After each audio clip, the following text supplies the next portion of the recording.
What if the system had a flaw so obvious that a retired factory worker from a small Michigan town figured it out with a napkin and a cup of coffee? And what if that same man, without breaking a single law, turned that discovery into $27 million?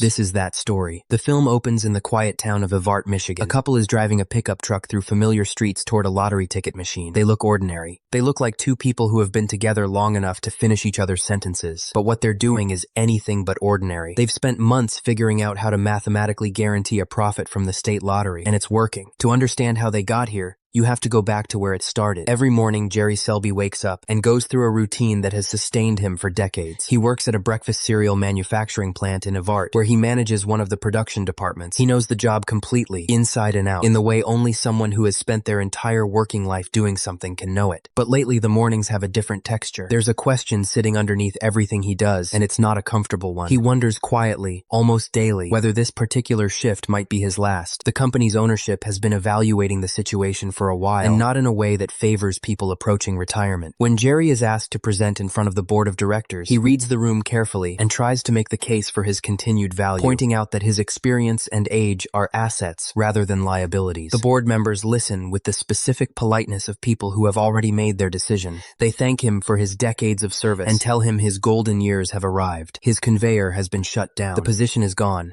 Jerry is retired. That evening, the family gathers for dinner. Jerry doesn't let the weight of it show at the table. He sits with his wife Marge and their children and holds himself together in the way that people who have spent their lives being dependable tend to do. The family knows something is off, but they want to help him feel better rather than dwell in the difficulty. They present him with a boat, something to do with the time that is now suddenly his. Jerry appreciates the gesture genuinely, but the sadness is still there, working its way through him quietly, and no amount of good intentions can fully displace it. A month passes. The boat sits untouched. Jerry hasn't taken it out once. His rhythm has been disrupted, and he doesn't yet know what to replace it with. One morning, he stops at the local store for coffee and runs into his friend Steve. They fall into easy conversation, and Steve asks about returns on some money he's been managing. The numbers are modest at best, a 2% gain that barely registers. Steve, ever optimistic about financial instruments, tries to nudge Jerry toward the stock market. He talks about higher returns and better opportunities. Jerry isn't interested. Stocks feel like gambling to him, and gambling is something Jerry doesn't do. He manages risk by understanding it completely, not by ignoring it or hoping for the best. The stock market, as far as he's concerned, is hope dressed up in professional language. He finally decides to try the boat. He loads everything up, drives to the water, and in a single moment of distraction, he forgets to set the handbrake. The vehicle rolls toward the water. He manages to get back in and pull out before disaster strikes, but in the scramble, he catches the boat's motor and breaks it. Standing there at the water's edge, mildly shaken and more embarrassed than anything, Jerry decides the day calls for coffee. He drives to the nearest cafe and orders a cup. He's standing near the counter,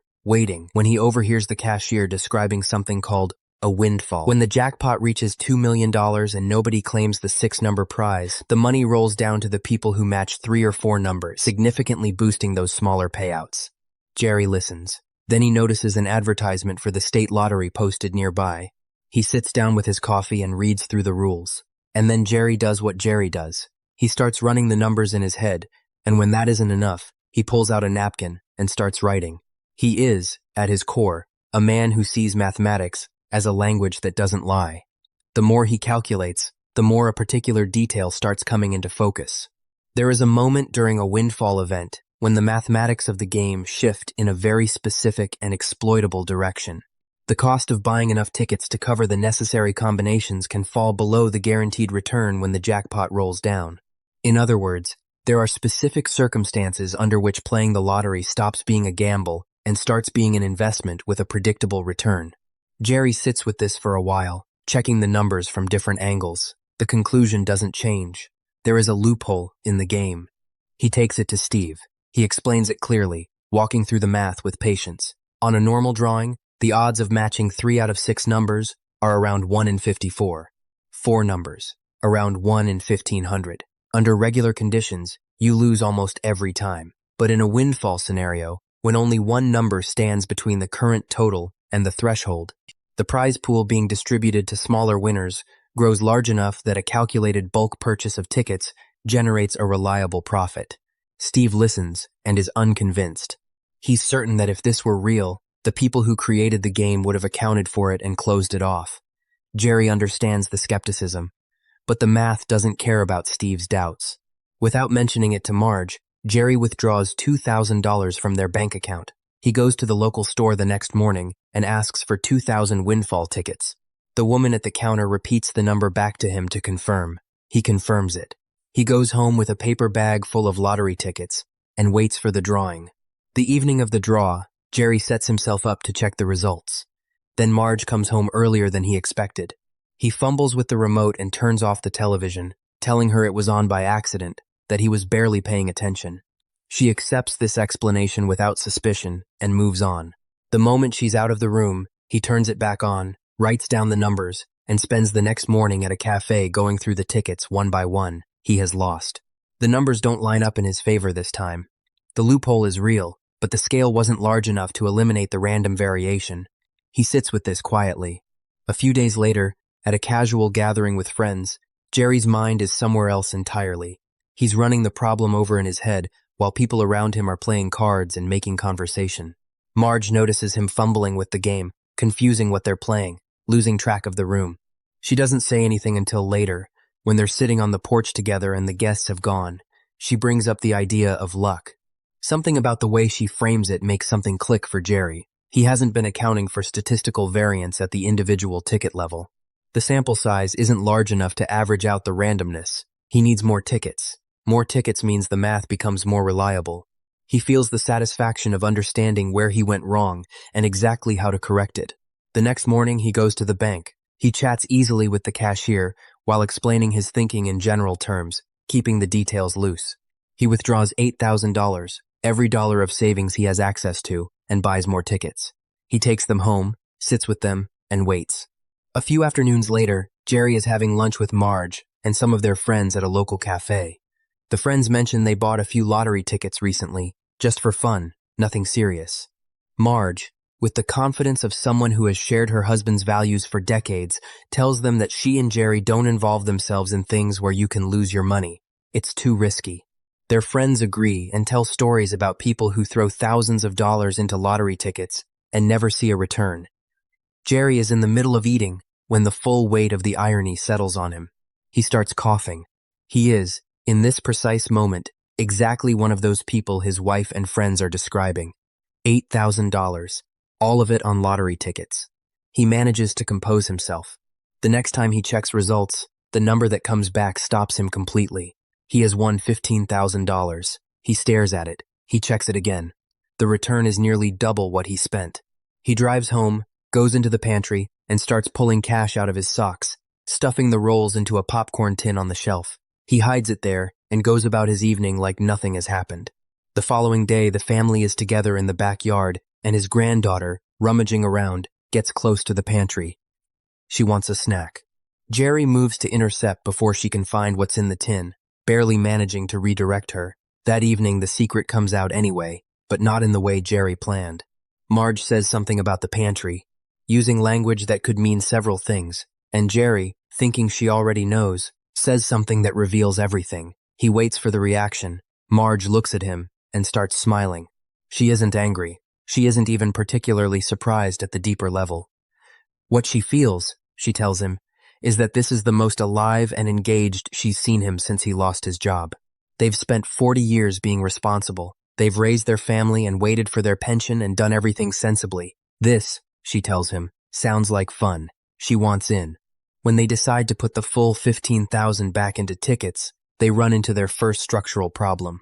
The lottery has stopped running in Michigan. To buy windfall tickets, they have to cross the state line into Massachusetts. They go to Steve's office to find the closest sales points. Steve hears the conversation and, with the particular eagerness of someone who doesn't want to be left out of something good, asks to invest $1,000. The couple is energized. They get up early, pack the car, and head out. They cross into Massachusetts and stop at a gas station where a lottery machine sits near the counter. Jerry asks for 8,000 windfall tickets. The attendant processes this information for a moment and then, practically, points out that the machine prints 1,000 tickets per hour. They're going to be there for a while. The seller, Bill, lets Jerry operate the machine himself. Rather than drive back and forth for days, they check into a nearby hotel. That night, they sit on the bed watching the lottery draw on television, and then they start going through 8,000 tickets by hand. They work through the night. By morning, they have their total, $21,000. The return is solid, and it confirms everything. On the drive home, Marge starts thinking bigger. What they've been doing works, but the limiting factor is capital. They're using their own money and a small contribution from a friend. If they could bring in more investors, they could increase the ticket volume and correspondingly increase the returns. She suggests they organize it, formalize it.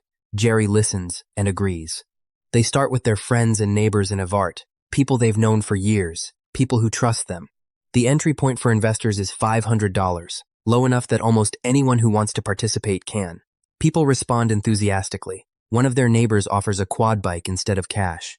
They take it. By the time they drive back to Massachusetts for the next windfall, they're buying $40,000 worth of tickets.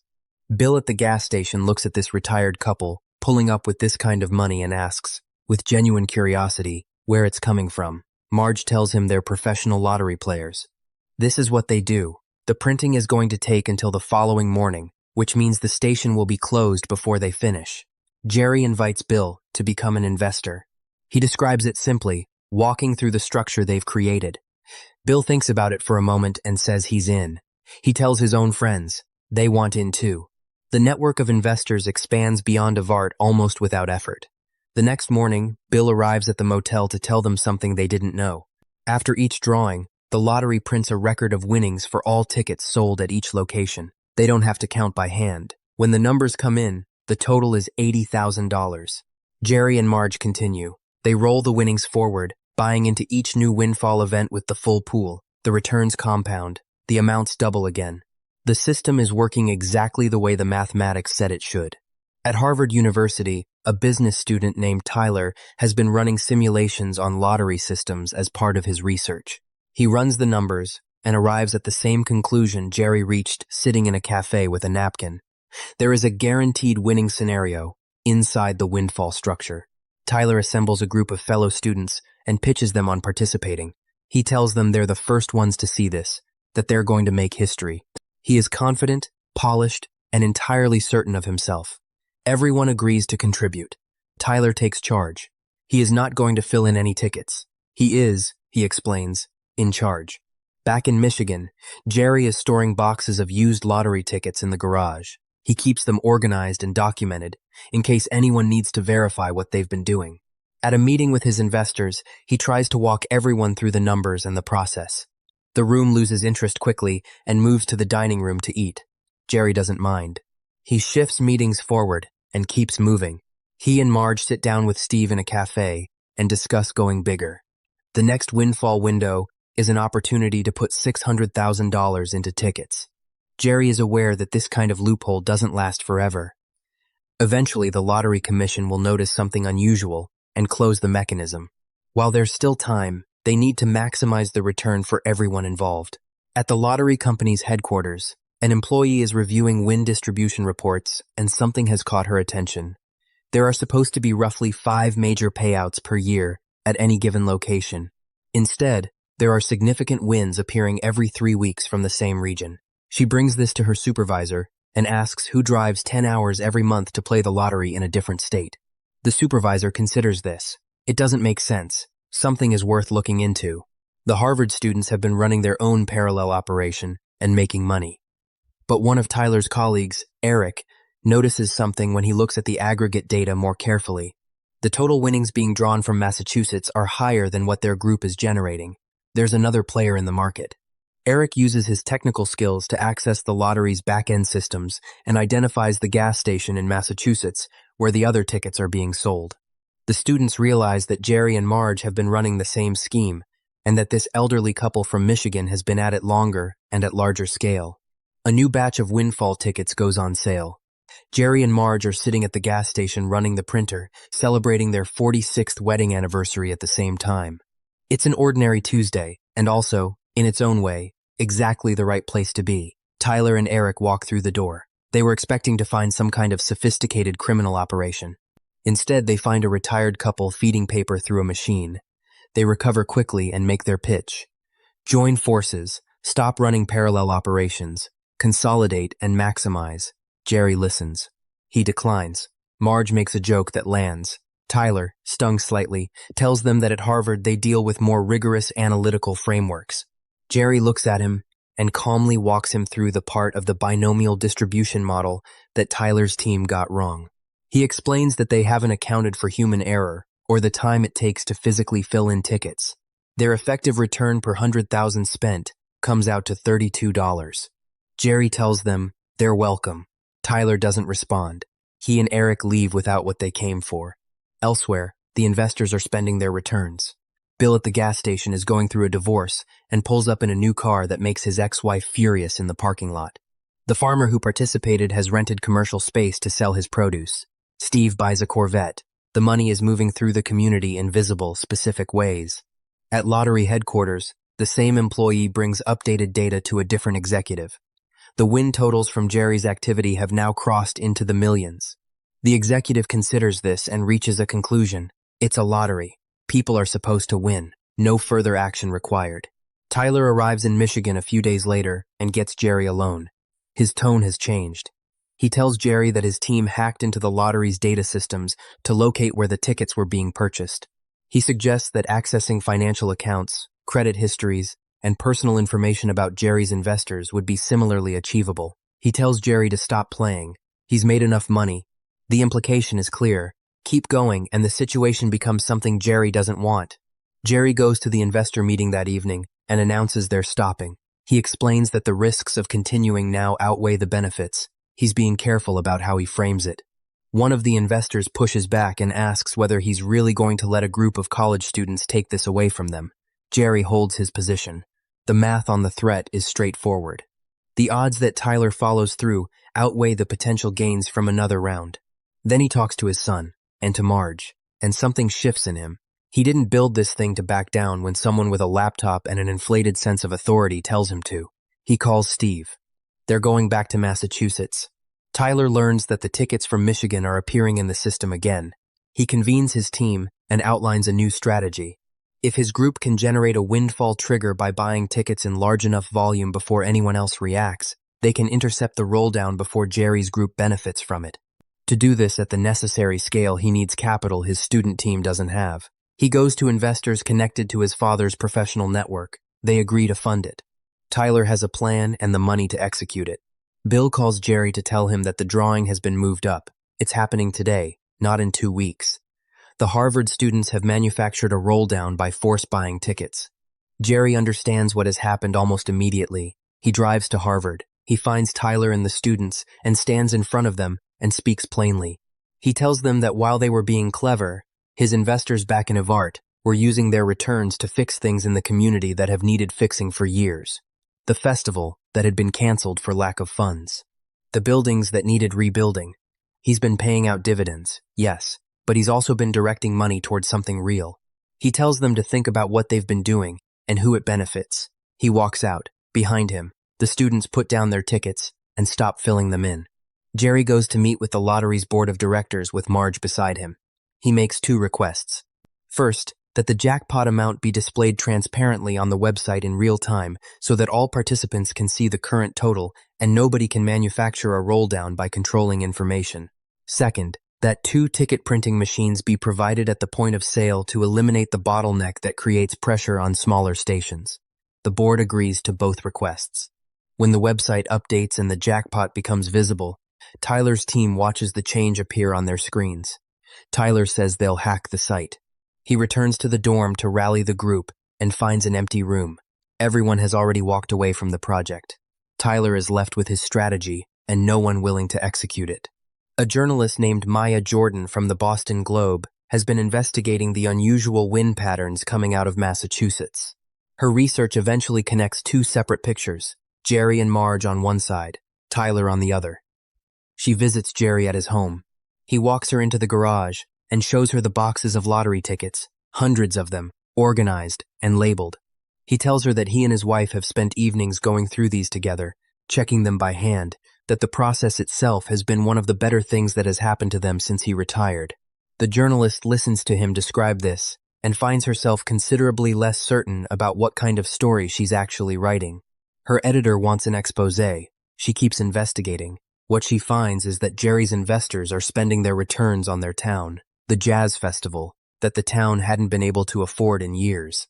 Infrastructure, local businesses, education, The money is going back in. The story she was sent to write and the story that actually exists are not the same story. Jerry and Marge decide to play one final time.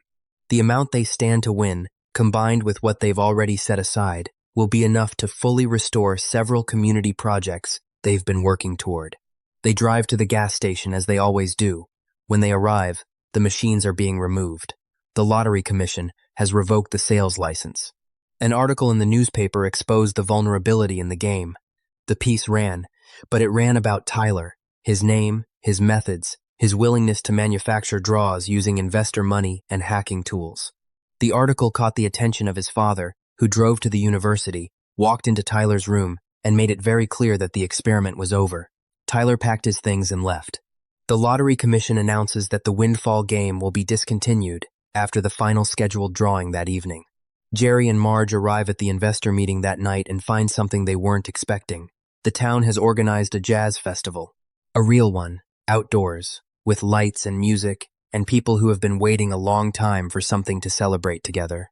The investors gather around them and explain that in the days before the game ended, the community fanned out across every remaining sales point in the state that still had machines. They bought every available ticket. They worked through the night. The returns from this last round are the largest yet. The people standing in that room look at Jerry and Marge and tell them what this meant for them. Not just the money, though the money was real, the sense of doing something together, of being part of something that actually worked. The film ends with Jerry and Marge dancing at the festival, before slipping away to sit together and count the final returns, the way they've done so many times before.